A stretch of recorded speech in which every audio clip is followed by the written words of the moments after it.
G'day fellas and welcome to a casted game. We are back with some more Road to Red Bull Wololo Legacy, spawning in on the north side of the map, playing as the Holy Roman Empire in the red. We've got Vortex. And the south of the map, playing as the Mongols in blue, we've got Leenock. Ladies and gentlemen, welcome to game number 1 of this semi-final.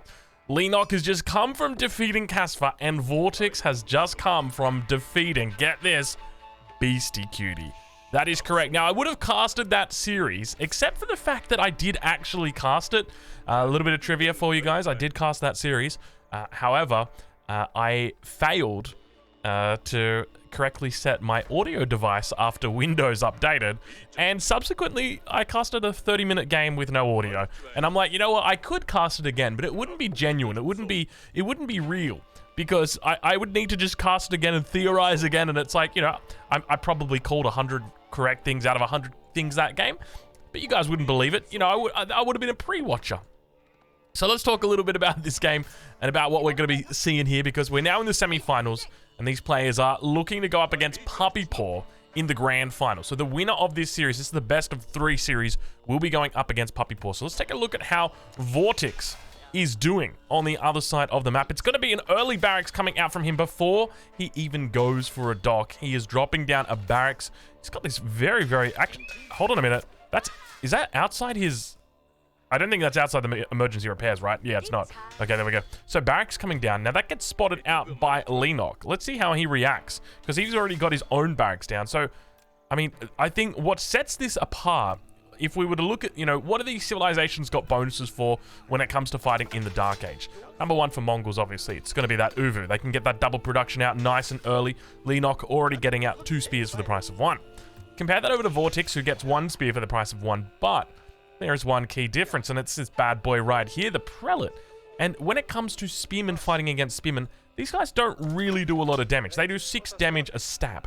So, theoretically, you could do relatively well if you brought that Prelate out and started doing some healing. Now, that's very easily mitigated if you just target down the Prelate, but that's all of a sudden makes it possible to micro. So, look, I wouldn't be surprised if we see some early aggression coming out from Vortex here, and he already begins to move out with a couple of his spearmen. But I'm loving this. This is super early Dark Age spearman opening. And I think it's largely promoted by this map. If you haven't seen this map before, well, welcome to Kawasan. It's a famous Age of Empires 2 map that was used a lot in the Red Bull Wololo, in the earlier Red Bull Wololols. Obviously, we've got the big Red Bull Wololo that's coming up later in this year in October, late October. So people obviously preparing for it, because I suspect it's going to be making an appearance. And now we've got docks coming up on the same pond here. Interestingly, both players opting for the same pond. Vortex just looking to move out onto the map. We can see his spearmen, the line of sight up towards the north. They're just going to fall back for now. Don't know exactly what he was doing, murdering that deer carcass, but he's going to continue training up spears, doing a decent job here of keeping his economy rolling while he continues to make spears. And now all of a sudden, spear's going to be coming out. They get off a free stab, almost get off a second free stab as well. And the Mongol player, Leenock, might be in a little bit of trouble here. It's a difficult position for him, because now he's got to make the decision, do I keep making spears? Because my enemy is just making spears. And you know, that works out really well. One of the things I often talk about when you're playing up against the Mongols, making spears is never a bad idea. You're always going to be, you know, returning or getting a good ROI on those spearmen, you know, whether it is through, you know, being really aggressive and looking to try and siege down the Uvu in the Dark Age, or look to siege, or, you know, prevent gold gathering in the Dark Age. That's going to be one of your options with those spearmen. But even if you don't get anything out of that, even if they age up and they drop down an archery range and they force you away, well, guess what? In the event they do switch to that stable in the Dark Age, or in the event that they look to go up to the Castle Age and drop down that stable for Lancers, then you've always got an answer to it. At least you've got a little bit of an answer to it already. We do have multiple spearmen moving out. He's got 6-7 spearmen down here with a scout, and now an outpost going to be going up here for Leenock. Looking to siege down this dock. He's only got a handful of spears, though. 5 compared to the 7 and 1 down here. Now the 8th one comes in. So ideally what you'd love to see is him trying his best to hit this villager. So unfortunately, if this outpost does get up, it could be very difficult for these fishing boats, just simply because I'm pretty sure they might get one shot. I'm 99% sure they do, because I think it does 25 damage a shot from the outpost. And so 5 units in the outpost will just do. Actually, healing might have something to do with it. Does he go for emergency repairs here? Oh, it's way too far away. You probably could have gone for an emergency repair there if you had... You know what? You probably could have just gone house... Nah, you couldn't have. It's too far away. It's too far away. Never mind. The emergency repair is not going to be able to come out. You know, what I'm talking about is the blueprint abuse that we see. I say abuse. It's more of a mechanic that gets utilized by some people. But both players losing their respective docks in the pond. And subsequently, we just continue spending more time in the Dark Age. We're at 5 minutes now, 5.5 minutes. And neither player, or at least Vortix, not yet to take gold. Now moving out to the gold here, Leenock is. He's got 185 gold, so he's been out here for a while. Continuing to move forward, we see a dock going to be coming down for Leenock on that north side. So they've kind of inverted their positions, but Prelate moving out. There he comes, as we suspected he would. He begins the healing, and that's going to force these spearmen back. He wants to try and get this dock up. He should be able to get it up. I'm not sure if he's going to have coverage from this outpost on the dock. There might be a nice little point over here, but now that outpost is going to be coming up. He's slowly creeping forward even further with that more fishing boats now coming out.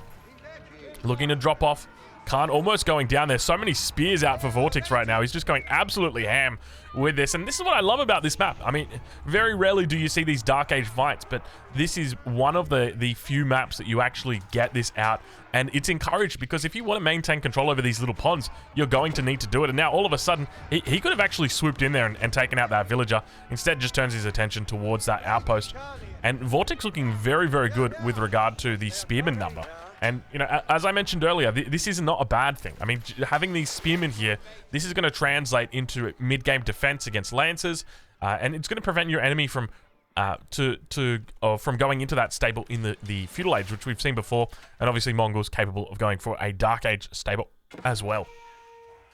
Spearmen going to get completely surrounded. Beautiful little surround down here. Leenock going to be throwing away a couple spears, but they managed to escape, even though 1, 2 do go down. Third one going to be able to get out of there. Villager, unfortunately, Leenock not paying attention. He's losing a lot of units. We'll check back in on the base of Vortix as he drops down the Archon Chapel. It's a good spaced chapel. He's got the gold. He's got all of the wood line. Take a look at that bad boy. You can leave one lumber camp right there and you'll get it all. And then, of course, he's got the main town center. That's going to be the final part. But now, all of a sudden, attention turned towards that outpost. He says, you know what? I'm sick of you having this position. I'm just going to rid you of it. And that's exactly what he does. Keep in mind, only 750 health on this outpost now. It has been completely reduced. And I think this is part of, you know, really what's important. Leenock's prioritized a very quick age. I say very quick. I mean, it's 8 minutes in.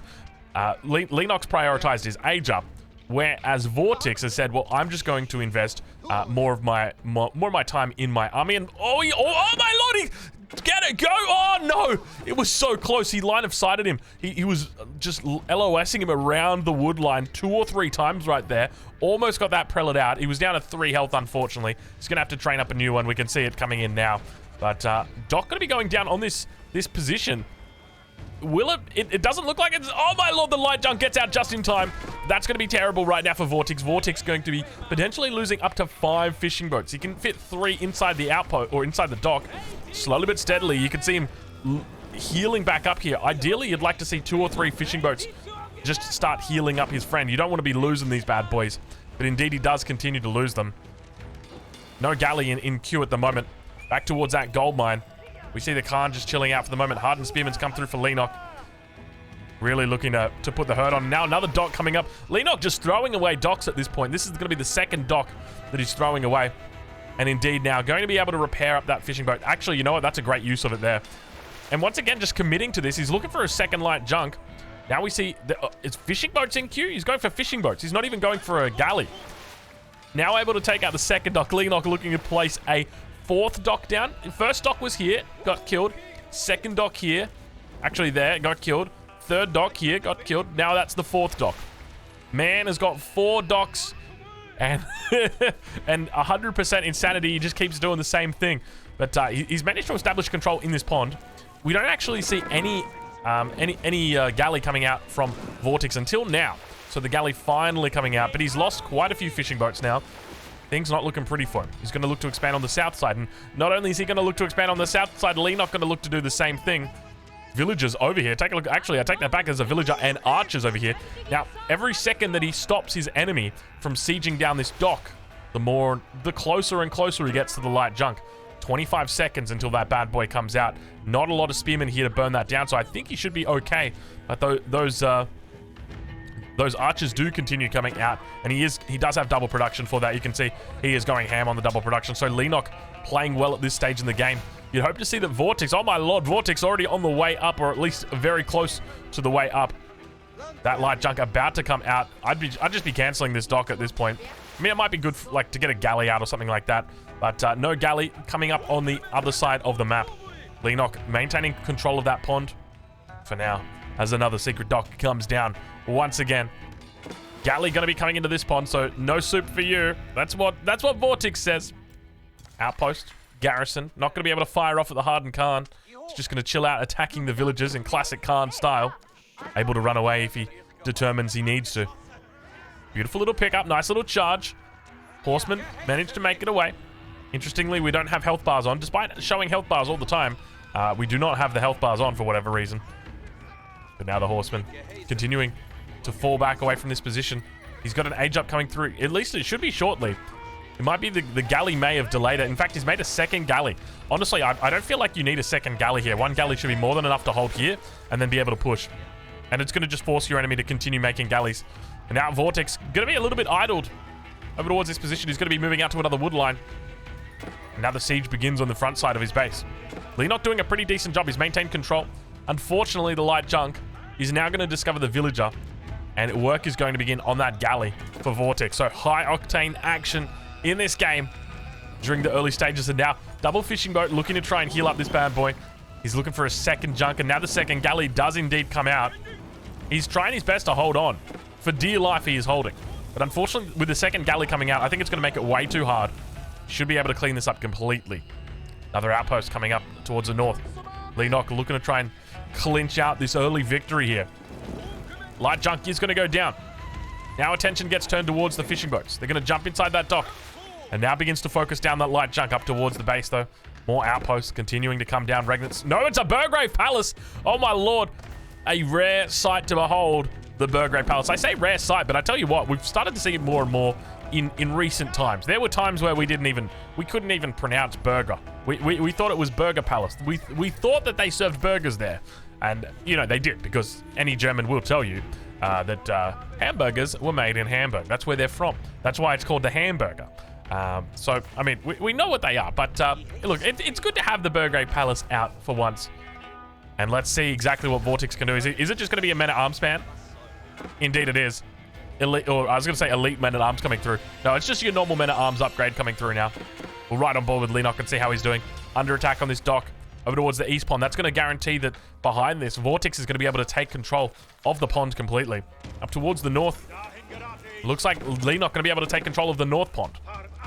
So players separating ponds out. There's been huge investments all over this map with regard to water infrastructure. But one of the things that I really love about this map is the hybrid combination of land and water and how it involves both of these two. You know, as an example, you look at, say, Holy Island, which is a great map. I love the map. It's very much, you know, we've got land and then we've got water. And that's it. And, you know, very rarely do those two interact. But on this map, I feel like those two are often interacting, if not always interacting. There is going to be some sort of overlap between the two.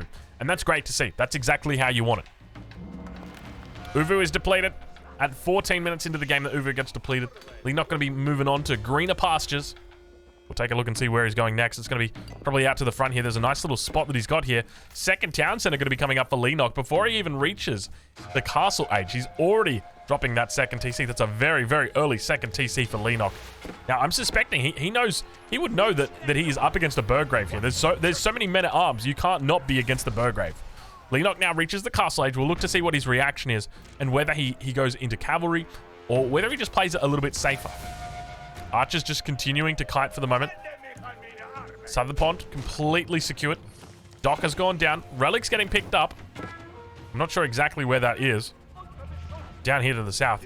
Unfortunately, he might show himself, and if he does this, he could make himself an easy target for these archers. Archers are kiting, but they could definitely move their way down towards this position. and look to take this out. Never mind, he's just going to put it in the dock. Of course he is. Very smart move there from Vortex.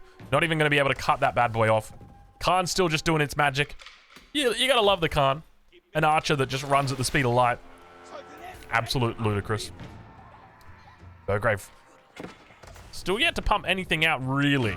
It's just gone for a handful of men-at-arms, but we do see upgrades now starting to come in from the blacksmith. He's looking to get +1 ranged armor.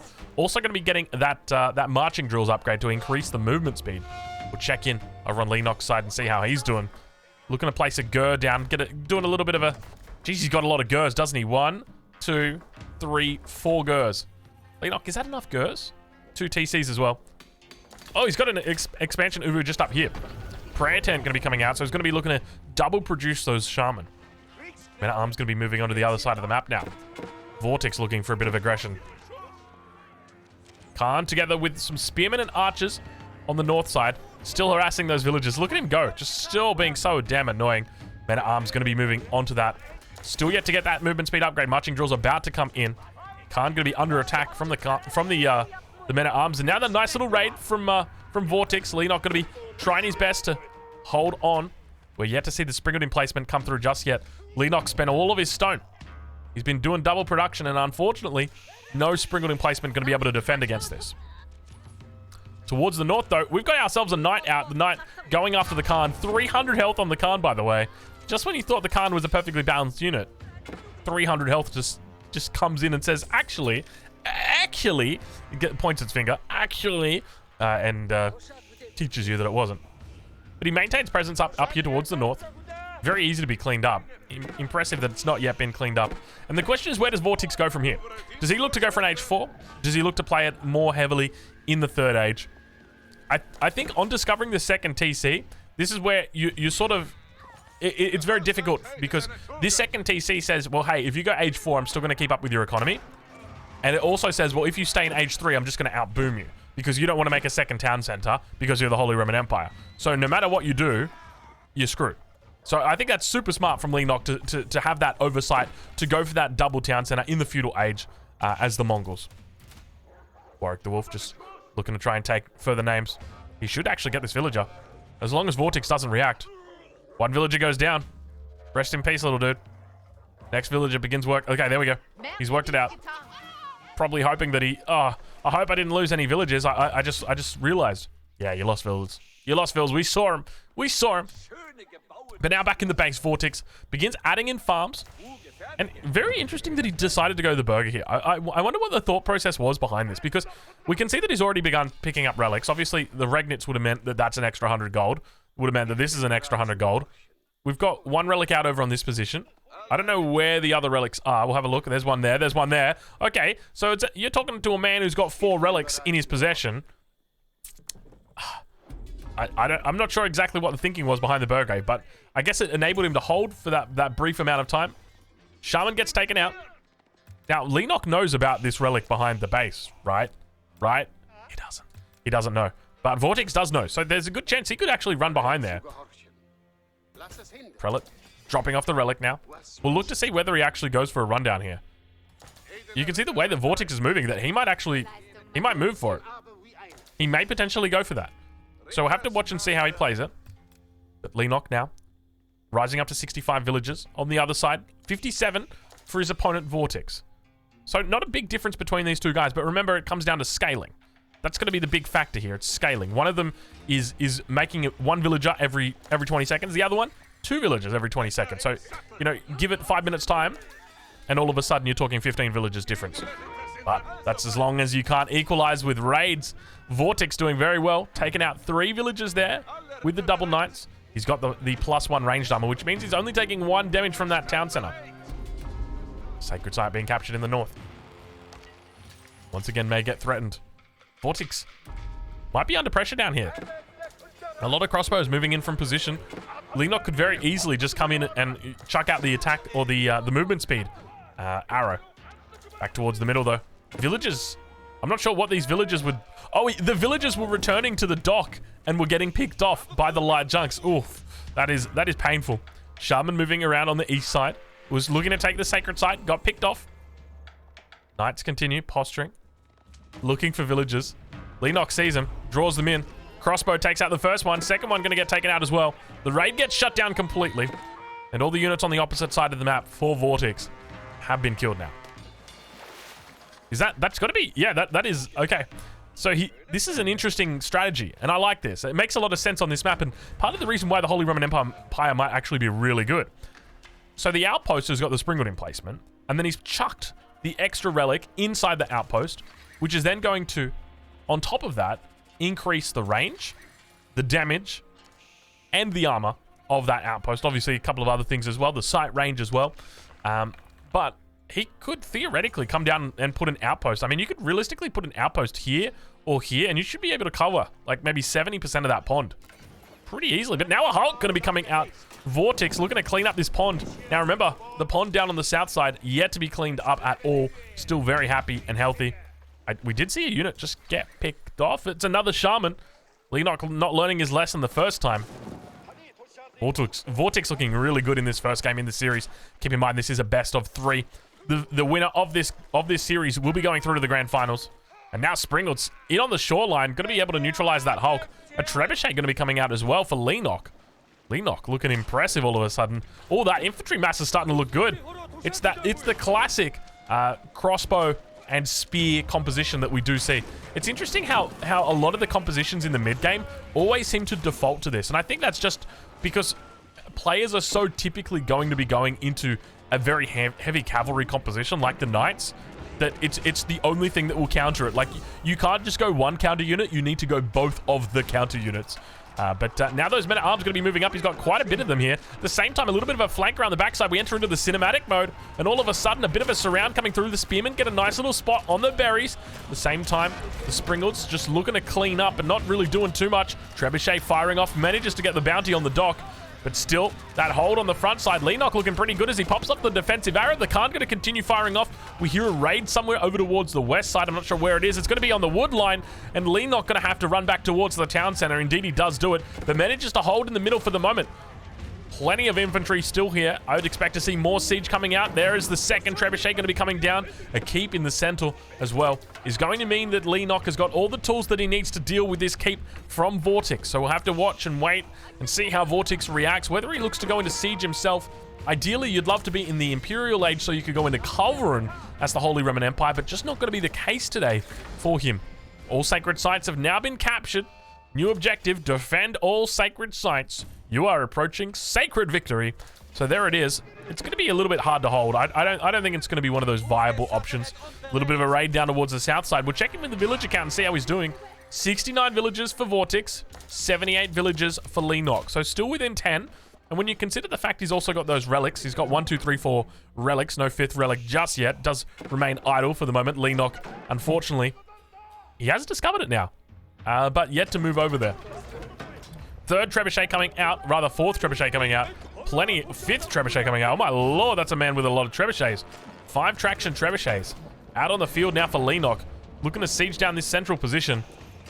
Slow but steady push with the outposts. Ideally, you'd love to see 3 or 4 more outposts just coming down. Gur moving up. Oh, look at this. Leenock moving forward with the Gur. The Mongols taking over this map.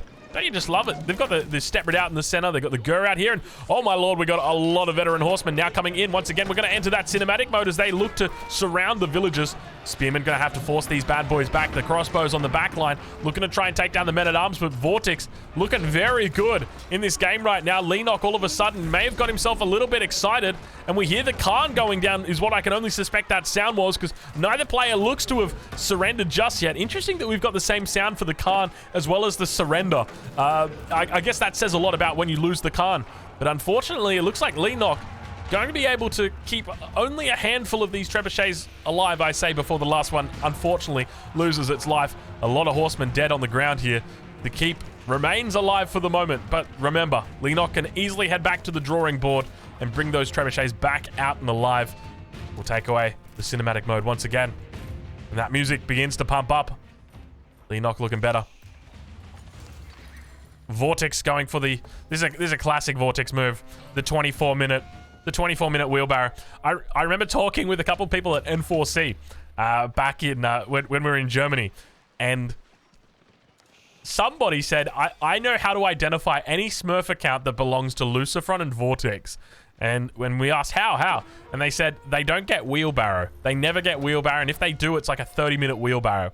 Well, that seems to ring true at the moment. We're at 24 or 25 minutes into this game, and wheelbarrow's only just arrived. One of the best technologies in the game. It's coming through. And I think the impressive part is that if Vortex has maintained such an incredible game up until this point without wheelbarrow, imagine what he could have done with it. Like, this game would have been over at 16 seconds if he'd had wheelbarrow. Hyperbole, Reddit. Calm down. But now more and more trebuchets being added in. And in addition to that, we're starting to see more outposts come up. More and more outposts. Springald emplacements as well. Leenock looking very good. The longer this game goes on, the more I start to worry for Vortex, because he's going for these sort of little counter raids, and he's losing a lot of units when he does these attacks. That's the big thing. And these trebs are just going to continue. Leenock, how many trebuchets do you need? Leenock responds, yes. Look at that. Look at that trebuchet build-up right there. This is the new front. Leenock looking incredibly strong. Raid getting cleaned up. Springald emplacement on the outpost. Going to be able to clean it up.